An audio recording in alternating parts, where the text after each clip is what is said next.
훈훈한 분위기 속에서 한미 정상회담이 이뤄졌지만 시장에는 큰 바람을 일으키지는 못하고 있습니다. 간밤 미국 증시 되돌림 여파가 국내로 전해지면서 코스피에는 비가 내리고 있는데요. 섹터별 하늘 모습도 살펴보시죠. 오늘 시장은 한미 정상회담 내용에 따라서 차별화 움직임을 보이고 있는데요. 트럼프 대통령이 알래스카 LNG 프로젝트 공동 추진을 언급하자 강관주는 강세를 보이고 있는 반면에 한미 원전 협력 소식에도 불구하고 오히려 원전주는 빠지고 있고 조선주도 일부 종목을 제외하고 약세 보이고 있습니다. 또한 이 한미 협상 수혜주로 재밌게도 이 모나미가 부각이 됐습니다.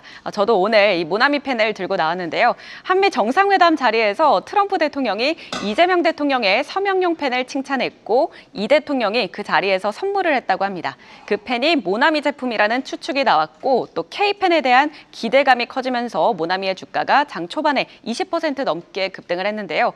물론 시장에서는 한미 정상회담 기대감은 지금 소멸이 됐지만 모나미처럼 어디서 또 이런 새로운 기회가 나올지도 모르니까요. 시장 흐름 잘 체크해 보시기 바랍니다. 또 한편 로봇주는 어제에 이어서 오늘도 장 초반보다도 더 강한 움직임 보여주고 있고요. 미국의 금리 인하 기대감에 제약바이오주는 어제 급등을 했다가 오늘은 혼조세 보이고 있습니다. 오늘은 제약바이오주에 대해 자세히 알아보시죠. 금리 인하 대표 수혜주인 제약바이오주가 어제 상승세를 보였죠. 파월 연준 의장의 발언으로 미국의 금리 인하 기대감이 커졌는데요. 따라서 제약바이오 기업들의 자금 조달 여건이 개선될 것으로 기대가 되고 있습니다. 그리고 9월부터는 굵직한 글로벌 학회 일정도 예정돼 있어서 주가 반등의 불씨가 될 수 있다는 전망도 나오고 있는데요. 주요 글로벌 학회 일정도 바로 체크해 보시죠. 9월 6일에는 세계 폐암학회가 열리는데 관련 기업으로는 유한양행과 HLB, 리가캠 바이오 등이 있고요. 또 15일에는 유럽 당뇨병 학회가, 10월에는 유럽 종양학회, 약물 전달체 파트너십 행사가 열립니다. 또 11월에는 세계 ADC 학회와 또 세계 비만 학회가 열리고요. 한미약품, 대웅제약, D&D 파마텍 등 이 비만 치료제 관련주도 주목해 보시면 좋을 것 같습니다. 또 12월에도 미국 뇌전증 학회 연례회의나 미국 혈액학회 등 9월부터 12월까지 대형 학회들이 줄줄이 예정돼 있습니다. 증권가의 전망대로 이 시기에 맞춰서 국내 기업들의 기술 이전 계약 소식까지 들려온다면 랠리 가능성이 더욱 커질 수 있겠습니다. 이와 함께 국산 신약들이 미국 진출을 앞두고 있다는 점도 모멘텀으로 작용할 수 있는데요. 최근에 HK-이노엔의 K캡이 미국에서 성공적인 3상 임상시험 주요 결과를 도출해냈습니다. 4분기 중에 미국 FDA 신약 허가 신청을 진행할 예정이고요. 비보존 제약의 비마약성 진통제 어나프라 역시 연중 국내 출시와 함께 향후 FDA 허가 신청을 계획을 하고 있습니다. 또 알테오젠은 미국 머크와 키투르다 SC 제형 관련 라이선스 계약을 맺었죠. 키투르다 SC는 9월 FDA 승인을 앞두고 있고 10월 1일 출시할 예정입니다. 한편 앞서 미국을 비롯해 글로벌에 진출한 국산 신약들이 쟁쟁한 성과를 내고 있는데요.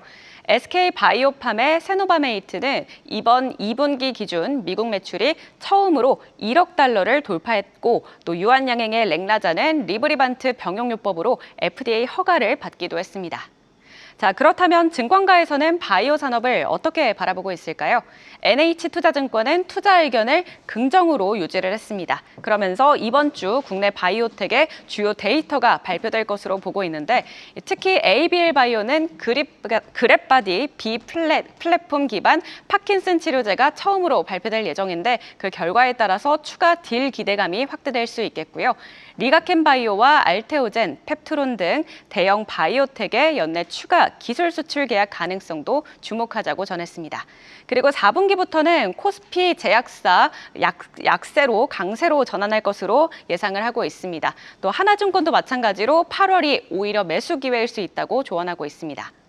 하지만 변수도 남아 있습니다. 미국의 관세와 약가이나 공급망 재편 등 이 글로벌 정책 변수가 남아 있는데요.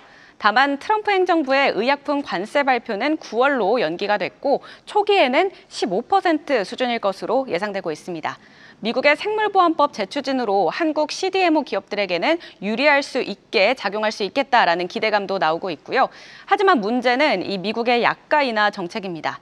일라이릴리가 얼마 전에 비만약 마운자로의 영국 약가를 170% 인상했는데요. 만약 이 흐름이 타 제약사로 확대될 경우에 글로벌 가격 전략의 불확실성이 커질 수 있겠습니다. 또한 미국 관세 정책을 계기로 중국과 인도가 원료 의약품, 제네릭 동맹을 모색하는 움직임도 나타나고 있는데요. 글로벌 공급망 재편 속에 한국 기업들도 수출 다변화와 현지화 전략이 불가피하다는 전략도 나오고 있습니다. 자, 그동안 금리와 관세, 약가 불확실성 속에 부진했던 바이오주. 하지만 금리 인하 기대감과 글로벌 학회 일정이 겹치면서 새로운 반등의 모멘텀을 맞이하고 있습니다. 하반기 제약 바이오주가 섹터가 다시 주도주로 부상할 수 있을지, 그리고 이번 주 목요일 한은 금통위가 금리에 대한 어떤 결정을 내놓을지도 주목해 보시죠.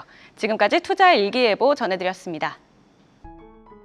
계속해서 다양한 경제 이슈를 알고 싶다면 구독과 좋아요, 알림 설정 부탁드립니다.